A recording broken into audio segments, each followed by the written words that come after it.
Yo, what's up, you feisty freezes? This is Corey Porter of Shinron's Lair, back with another deck profile for y'all. Today we're continuing our look into set 10. We're going to be taking a look at Surge Q. Now, I know, everyone's complaining, oh, Surge Q got the errata, it's not as good. I think everyone's, like, really sleeping on the Surge Q leader. I think it's actually still very powerful. Obviously, it's not as defensive as it was in the past, with whatever it could do on the back now that the errata's been hit. But it's still just a crazy, solid leader. It's like super generic. You can run it in different colors. Today we're gonna be looking at red, yellow. Now there are versions that are running tricolor, red, yellow, blue. I think blue leans a little bit more towards the defensive, which we're not trying to do. We're trying to be a little bit more aggressive with what we're trying to do today. But as always, we stream over on twitch.tv/Shenron's Lair every Monday, Wednesday, and Friday, 3 p.m. to 6 p.m. Central Standard Time. We playtest all the decks that we profile here on the channel, so feel free to check that out. And we also have a Discord. So if you're looking for just great conversation, you're looking for ruling help, you're just, want to share a deck list, whatever it is, feel free to check that out. There's always all sorts of conversations going on all the time. The link will be down in the description. But other than that, let's go ahead and get on into the list. Alright, looking at our leaders. So we have an auto. Whenever this card attacks, draw 2 cards and choose 1 card in your hand and place it in your drop area. And then Awaken Surge, choose 1 red card and 1 yellow card in your hand, place them underneath this card. You may draw 3 cards and then choose up to one of your energy, switch it to active mode, and flip this card over. And then on his backside, he's gonna activate battle once per turn. If it's your turn, that's now the new errata. If your life is at 5 or less and you choose 1 card underneath this card and place it in your drop area, choose 1. Choose all of your opponent's battle cards, ignoring barrier, negate their skills for the duration of the turn, or this card gets plus 10k power and critical for the duration of the turn. Now, like we talked about before the errata, whenever you could just like wipe your opponent's board, or blank your opponent's board on their turn, you could stop double strikes, triple strikes, whatever it is. You could really just play defensively with your leader. You could also just give your leader the plus 10k if you needed it to, because it's for the duration of the turn, so it's like a double bean, which is just super solid. Obviously, we lose that, so we don't have that like built-in defense that old Surge Q had in the past. What we gain, or don't really gain, but what we still have left over is we have a leader that's just incredibly aggressive.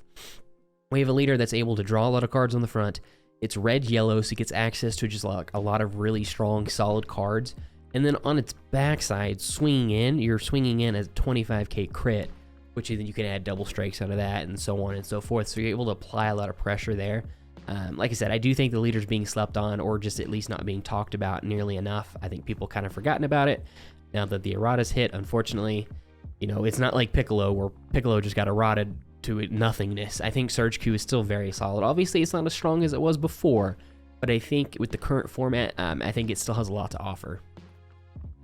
All right, moving on into our list. So first up, we've got 4 Shinron. He's our Unison of Calamity. So he's a 3-drop, 20k. Permanent. If your red cards can attack your opponent's battle cards in active mode, and then for +1, activate main, choose up to 2 of your opponent's battle cards to get minus 15k power for the turn. And then for -2, activate main, look at your opponent's hand, then choose up to 1 battle card, 25k power or less, and then discard it. So it's really solid. If you know, when we talk about red, I talk about how I feel like Shin is tied for first place as one of the best Unisons in the game, right next to the green Bardock. I think there's just so much value inherently in what Shin does, just because of his +1 and -2 things, 15k. The fact that now your red battle cards or just leader can attack active battle cards, so you're able to really control the board if you need to, is really solid. He's a 20k, so just by that, he's really hard to deal with. It's really hard to kind of get him pressured. And then the turn that you play it, you just, for his +1, now he's a 20k with 4 markers, just incredibly hard to deal with. Just super solid. One of my favorite Unisons in the game, really one of my favorite cards in the new set. Next up, we've got 4 Saiyan Kaba, so he's our 1-drop, 5k. And then auto, whenever he attacks, you may choose 1 card in your life, add it to your hand. If you do, this card gains plus 10k power and double strike for the turn. So traditionally, the rationale would always be run Trunks, because Trunks is crit. Crit's always better. In a Unison world where we really need to deal with those Unison as early as possible, I think Kaba is better. I think there's more value swinging double strike, removing 2 markers off a 15k Unison that they can't combo out of, as opposed to with just the 1 marker that you're removing with the Trunks. And because we are trying to be a little bit more aggressive, if these Kabas are able to stick around, or you can just dropping it for 1 for a 15k double strike is just really solid by itself. So there's a lot of value there. I do think moving forward, for the moment, Kaba is the better option just because of what he gets access to with that double strike. Next up, we've got 4 of the Wii Celestial Moderator. This is just our super combo. Then it's an auto. If your leader card is red or yellow, whenever you combo with this card from your hand, choose one of your opponent's battle cards. It gets minus 10k power for the duration of the turn. So when you're comboing this like on your leader, you're effectively getting like a 20k swing. Because now the card you're going into gets minus 10k, and then your leader gets plus 10k, which is really solid. It's a really great way to get out of pressure. Since it's red-yellow, we're able to rival a lot of things into it, which is nice. And we're able, with that minus 10k, if we're not getting, lowering the card that's attacking, maybe we're lowering another card that we don't want to deal with later down the line, or we're just straight up like killing something. So there's a lot of value out of that minus 10k, which is really good for us. Next up, we're running 4 Whis the Spectator. So this is our check land. As long as we have another red-yellow multicolored card in our energy, whenever we charge this, we can ignore energy exhaust, which is kind of where we need to be. Next up, we've got 4 Great Ape Son Goku Saiyan Instincts. Pretty much everyone knows what this is. I don't think there needs to be really any introductions with it. I know it's a pricey card, but it's a pricey card for a reason, because it's a very good card. It's a really good card in Surge Q because you're able to pitch this off the front side and get a lot of value there. Later as the game goes, you're just able to continually draw 2 cards, which is just super nice. Just great value. There's a reason the card's so expensive, and it has more to do with the fact just how powerful it is. Next up, we've got 3 Bardock the Resolute. So he's a 3-drop, 15k black card, double strike unique, and then auto. If your leader card is red, whenever your opponent's life is added to their hand or placed in the drop area by a skill, you may play this card from your hand, and then auto once per turn. When your opponent activates a counter skill, switch this card to active mode. So as of the current ruling officially from Bandai, because of the or in the text, so as long as you deal damage to your opponent, whether it be single strike and they take a life, then you can just play this Bardock. You don't actually have to burn them damage or whatever in order for the Bardock to come into play for free, which just makes this Bardock just absolutely insane. Like if you're running a red leader, Bardock should be jammed into your deck. So like turn 1 of the game, you just swing in. Most of the time they're going to take it because that's just traditionally how you play the game. You take the first life just because you want that card advantage. Now you draw Bardock for free. Now you're swinging with the 15k double striker. And then if they happen to negate it or an attack later throughout the turn, now you can untap it. So now that Bardock is a 15k double striker dual attack that you paid nothing for. It has unique, which is fortunate because being able to spam multiple of these out would be really busted. This card is just super solid. Like I said, if you're running red, you need to be playing Bardock. It's just that good. Next up, we're getting into our free-to-play package, or continuing our free-to-play package with the Bardock. Next, we've got Beerus biding his time. So he's a 3-drop, 1 red, 15k critical, and then permanent, only 1 Beerus biding his time you played in your battle area, and if you have a red-yellow multicolored card in your energy, reduce the energy cost of this card in your hand by 2. So while this isn't a free-to-play card necessarily, you're now playing a 15k crit for 1, which is super solid. Being able to pressure your opponent with a crit is always really good. Just a 15k body for 1 is just solid. That's a really solid number to pressure, whether it's Unison cards or leader cards, just always just really good there. Next up, we've got SS3 Goku, one-hit wonder. So he's a 3-drop, 1 red, 15k, then auto. When your opponent's battle card's power is decreased, if SS3 Goku, one-hit wonder isn't in play in your battle area, you may play this card from your hand. Then activate battle for 1 red, send this card from your drop area to your warp, choose up to one of your opponent's battle cards, and gets minus 5k power for the duration of the turn. As we talked about with our super combo, we have a lot of ways to neg our opponent's battle cards. So being able to do that and then play this guy for free, so now he's just a 15k beater, is just super solid. You're never going to actually pay 3 to play him, but playing him for free is nice. And then the fact that out of our drop, we get value from him as well, just for 1 red. You can neg something 5k, and it's an activate battle, so you can do it on both yours or your opponent's turn, which is really solid. And by doing that, you can play another one into play if one isn't already. So just a lot of really great value. Free 15ks is just really nice. Next up, we've got 2 Furthering Destruction Champa.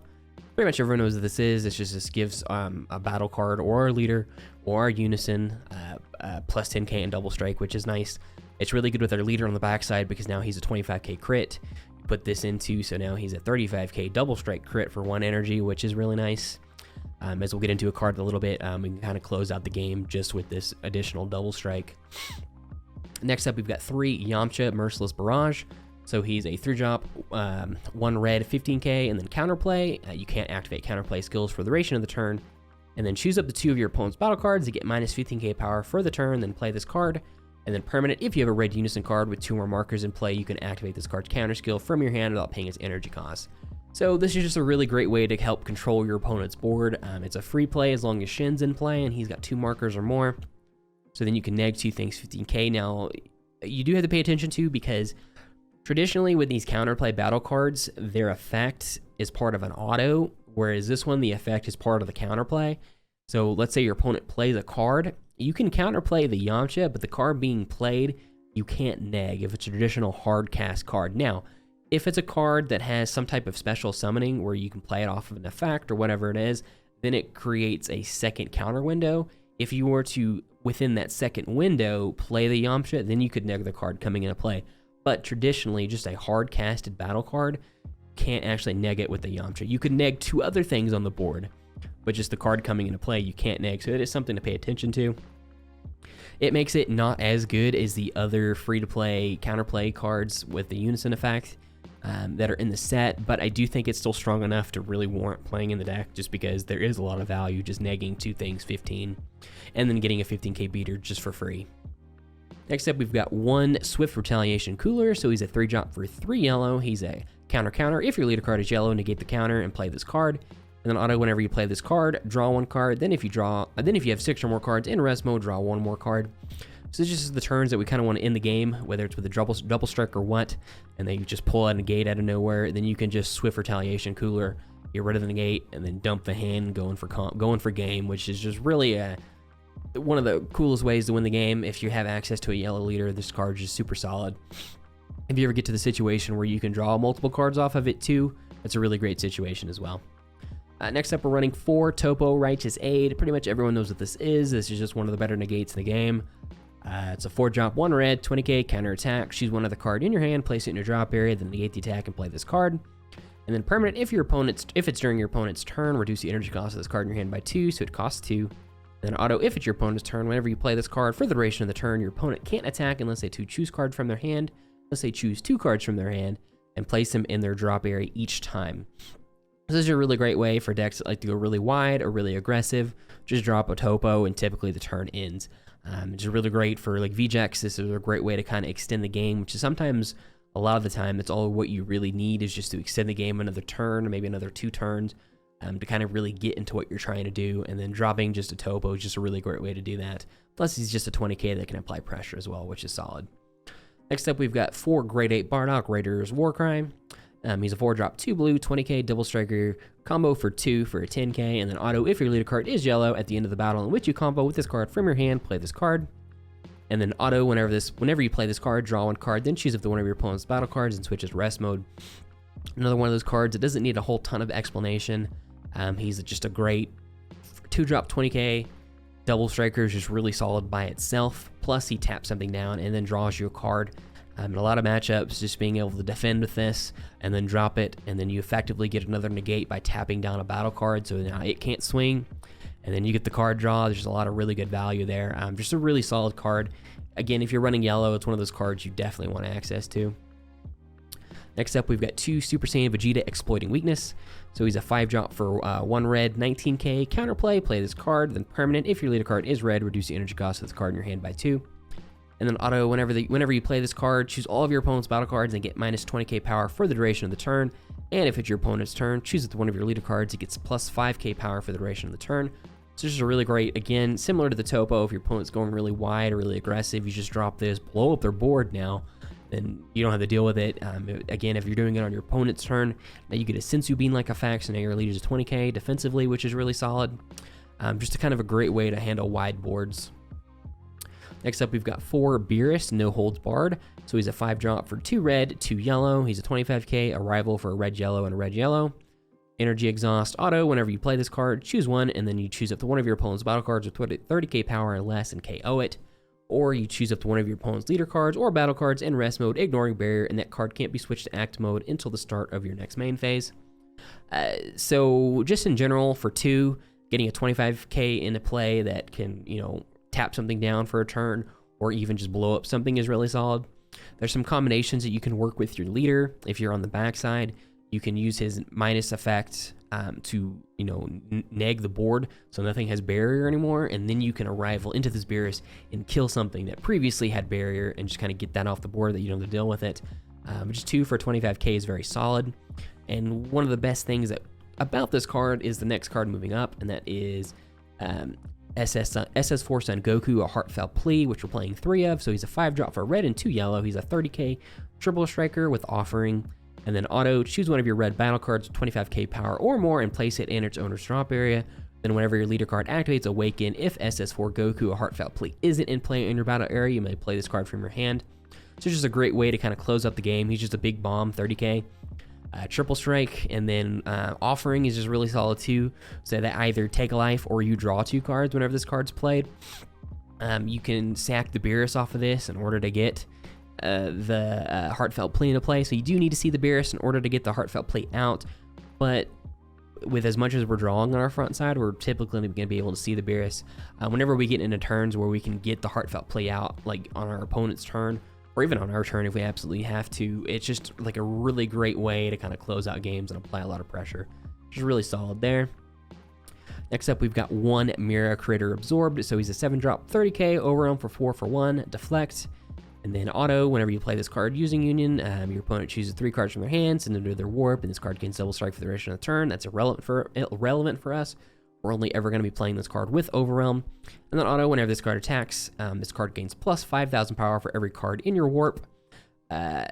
So Maru by himself is big, just 30k is big. But for every card in your warp, he just gets increasingly bigger, and this is just a great way to close out the game. If you get to a situation where you're at like 5 energy, or maybe you're not at 5 energy, maybe you're at like 4 energy, or so you bring out the Maru. It's got the flex, so they can't stop that. You go in for the swing, and they drop a negate. So then you can 3 cooler, you negate the negate, and then you awaken with your leader, you untap an energy, and then you drop a Champa. Now you've got a huge body with double strike that's just closing out a game. Just by himself, he closes out games. You combo with this with like the Heartfelt Plea, and you're really just finishing games out super early. Just a really great way to do that. Maru is just kind of that hidden bomb. It's not seeing a whole lot of play anymore, but it's still one of the strongest win conditions in the game. Obviously, Cooler's not as strong as Bad Ring, but it's still super strong, and it shouldn't be something that people should forget about. And then finally for our SCR, we're running Baby Janemba Corrupt Coalescence. So he's an 8-drop for 2 red, 3 yellow. He's a 40k Ultimate Energy Exhaust Offering. And then Activate main for 2 red and 3 yellow. Your opponent may choose 3 cards from their life and add them to their drop area. If they do, play this card from your hand in your drop area. Otherwise, play this card from your hand and then choose up to one of your opponent's leader cards. He gets minus 30k power for the duration of the turn. This is another one, like once you get this guy out, you can pretty much win the game. So if you ever get to a situation where your opponent's at 3, this guy's coming out. Even if they're at 4, now they're going to 1, and now you can just finish the game out that way. So you can look at it a couple different ways. You're paying 5 to either burn your opponent 3 or just finish the game right then and there. And then whenever he comes out, he negs your opponent 30k. So if your opponent was on their backside, they were a 15k. Now they're a negative 15k because they do go down to the negative in this game. And so now even like a 5k Kaba without the awakened effect, without the take a life effect, can pressure. Now anything can just pressure your opponent, which is really, really solid. Just a great way to finish out the game. I know a lot of different versions of this deck are running smoke. I do feel like because we are trying to get a little bit more aggressive, ideally we're able to get our opponent down in like that 3 range earlier, so they don't get the effect to just send them to the drop. But either way, you're either burning your opponent 3 or you're just finishing the game whenever your baby hits the board. It's just a great way to do it. And moving on into our extra cards. First up, we've got 2 Flying Nimbus, just for 1 yellow, counterattack, negate the attack. Then you may place 1 yellow card in your hand to your drop area. If you do, your opponent can only attack 1 more time with battle cards for the duration of the turn. So historically, Nimbus has always been one of the better negates. It's less good now, just because with Unison cards and everything like that. But in certain situations, you need to get access to stop your opponent from attacking multiple times for the turn. Particularly when we're looking at like the VJax deck, Topo is the better answer, but maybe you can't get to your Topo in time. That way now we have 6 cards to get access to, so we can try to stop them from getting really aggressive. With the VJax in particular, you do have to look out because their Unison can swing, with dual attack, double strike, and then their leader can still swing, and then they still get a battle card swing. So you have to be careful when you sequence this, how it works and everything like that. But it's better than now them swinging with the Unison twice, the leader, and then 10 battle cards at the same time. So it is able to slow things down. Versus majority of decks, it's really not a problem. It's just a really good stop type effect. So it's just really solid there. And then next up, we've got 2 Battle to the Death. So it's a 2-drop for a red and a yellow. And then activate main. If your leader card is yellow, choose up to 3 cards in your life, add them to your hand, then choose up to one of your opponent's battle cards, ignoring barrier, and it gets minus 25k power for the turn. So it's important that it says choose up to 3 cards from your life, because you don't have to do that. You can choose no cards in your life. You can just choose one of your opponent's battle cards with barrier and neg it 25k and potentially kill it. So it works kind of like an SSB Sengoku in that way. But a lot of times maybe you're going for game, or maybe it's earlier in the game, you want to see more access to cards. Just being able to pay 2, take 3 life, and kill something in the same turn is just a really solid effect. We're only running 2 of these because you only ever probably want to resolve 1 of these per game. But I do think it's just a nice, really option there. Just for 2, you're drawing 3 cards, so you're plussing 2 and killing something. So there's a lot of good value in general. But anyway, guys, that is it. Let me know what you think about the deck down below, and we will see y'all next time.